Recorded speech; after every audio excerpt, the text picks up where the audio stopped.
पति किसी से बांट नहीं सकती। मेरा पति सिर्फ मेरा है।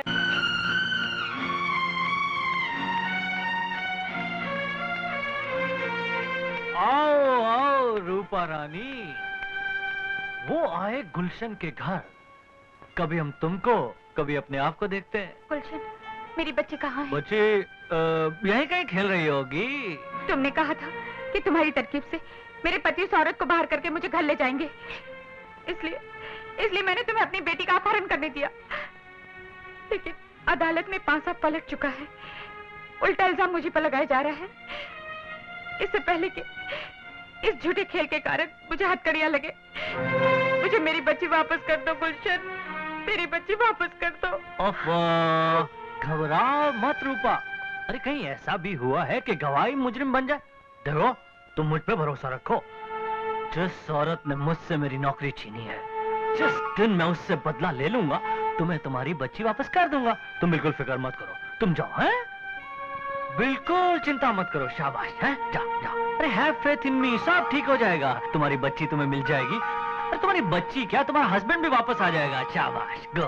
अपन को एक बात समझ नहीं आया गुल्लू।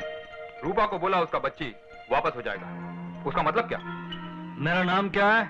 गुलशन। हाँ, तो मैं जो भी करता हूँ जरा हट के करता हूँ। अच्छा बच्चू, तो ये बात है। तो अब तेरे साथ भी जो कुछ होगा ना, जरा हट के होगा, क्योंकि हम किसी से कम नहीं, समझा ने? हाँ।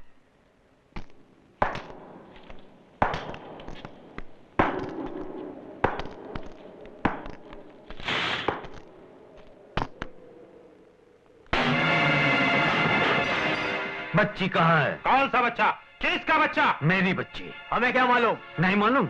नहीं।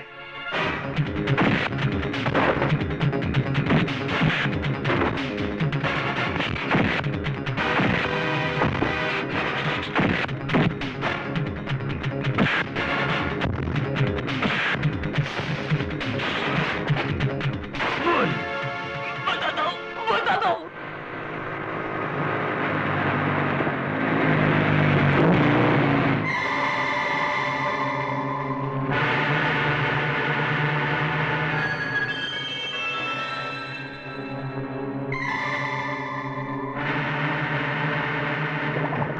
गुरु, वो आ गया। कौन? इस बच्ची का बाप। वो मुझ तक नहीं पहुंचना चाहिए। खत्म कर दो इसको। ठीक है, चलो।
बच्ची, तेरे डैडी को देख, कितना बुज़दिल है।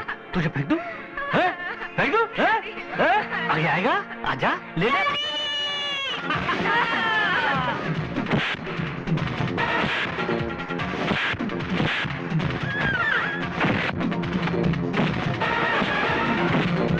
आजा।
रुक जाइए योर ऑनर।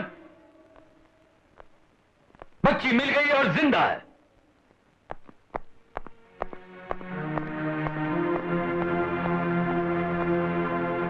यही है वो शख्स जो मेरी बच्ची की जिंदगी से खेल रहा था, इसीलिए इसे किडनैप किया था।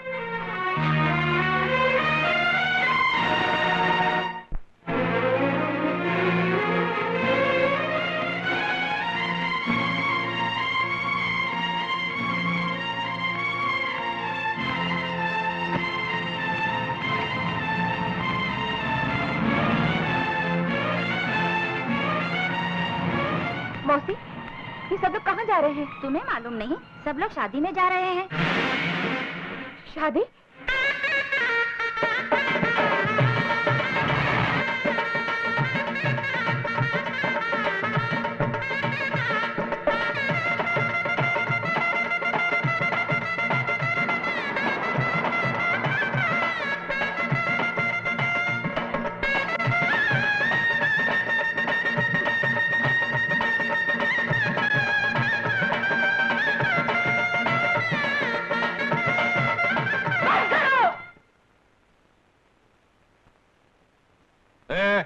मेरे कहने पर तुम यहाँ आए, मैंने तुमको पैसे दिए, इन मैडम के कहने पर बंद कर रहे हो, ये कानूनन जुर्म है। चलो शुरू करो।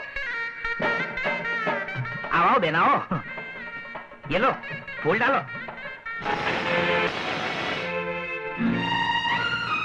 वाह बेटी, ये बड़ा अच्छा शगुन है। ये फूल भगवान ने अपने हाथों से तुम पर बरसाए हैं। जाओ अपना काम करो। पिताजी, आपकी आंखों के सामने आपकी बेटी का संसार लूट रहा है, आप उसे रोकने के बजाय बढ़ावा दे रहे हैं। खड़े खड़े क्या देख रहे हो? काम वाम करो ना जाकर। हाँ, मैं तो जाता हूँ, मेरे को तो दूसरा भी बहुत काम है। जैसी करणी वैसी भरणी। तू जैसा बोएगा वैसी ही फसल काटेगा। पिताजी,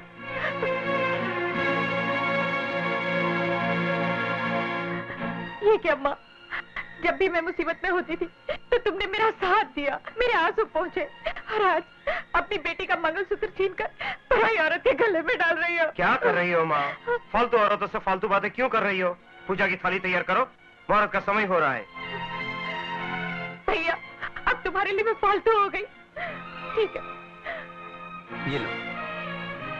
सुनिए। अरे आप आइए आइए। पिंकी बेटे, जरा इन्हें बिठाइए। आइए आंटी। आंटी, तूने मुझे आंटी कहा? देखो, तुम बदले तो बदले, मेरी बेटी की बुद्धि भी भ्रष्ट कर डाली। अरे नहीं नहीं, बच्चे तो भगवान का रूप होते हैं। इनके साथ जो जैसा व्यवहार करता है, इनके दिमाग पर वैसी ही छाप पड़ जाती है, जो लाख चाहने पर भी मिटाई नहीं जा सकती।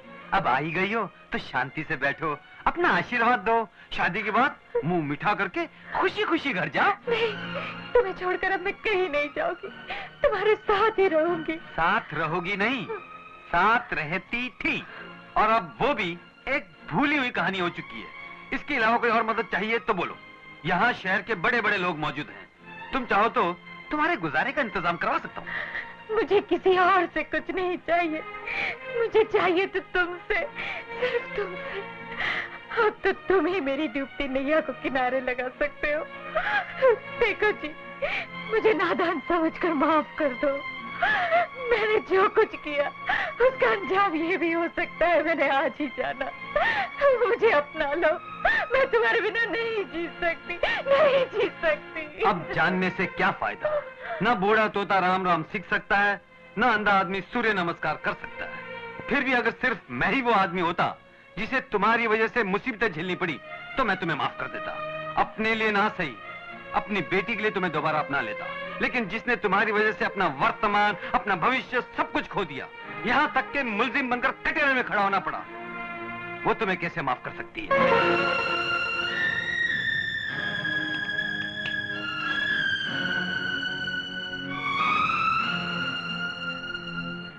शारदा, मैंने जो भी कुछ किया झूठे शक और जलन की वजह से किया।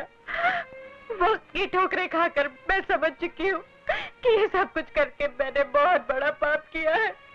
ये बात मैं सिर्फ तुमसे ही नहीं, इन सब लोगों के सामने अपनी बेटी की सौगंध खाकर कहती हूँ कि तुम निर्दोष हो, पवित्र हो, इसमें तुम्हारा कोई कसूर नहीं। मुझे माफ कर दो शारदा, मेरा जीवन तुम्हारे हाथों में। ये शादी रोक दो शारदा, ये शादी रोक दो। रोने धोने से कोई फायदा नहीं। तुमने अपनी भूल मानने में बहुत देर कर दी रूपा। सारी तैयारियां हो चुकी है, ये शादी नहीं रोकी जा सकती। आखिर क्यों? ये नहीं होगा, मैं ये शादी नहीं होने दूंगी। अगर ये शादी हुई तो तुम्हारी टोली मेरी अर्थी पर से गुजरेगी। मैं अपना पति किसी से बांट नहीं सकती। मेरा पति सिर्फ मेरा है, मेरा। यही बात सुनने के लिए मेरे कान तरस रहे थे। तुम ही नहीं, इस धरती पर जन्म लेने वाली हर औरत यही सोचती है कि उसका पति सिर्फ उसी का हो। मैं भी एक औरत हूँ।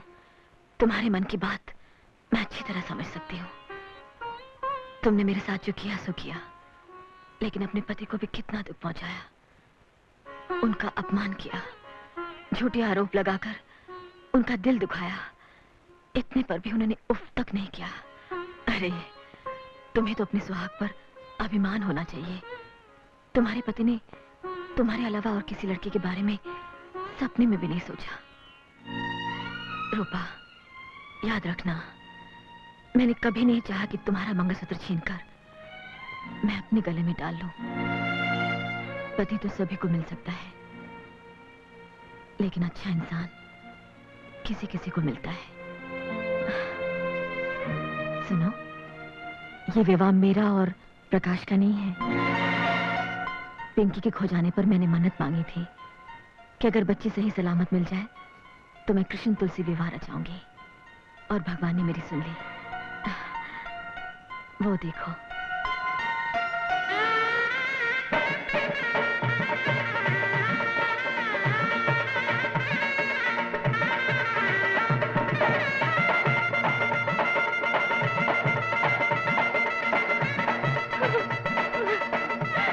मुझे माफ कर दो, मुझे माफ कर दो।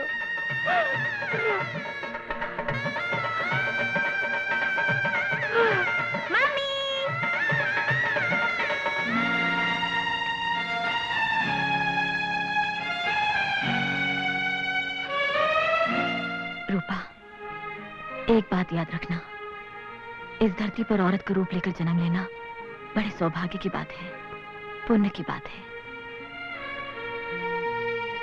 पति के जीवन में कभी तूफान बनकर मत गुजरना, हमेशा ठंडी हवा का झोंका बनकर रहना।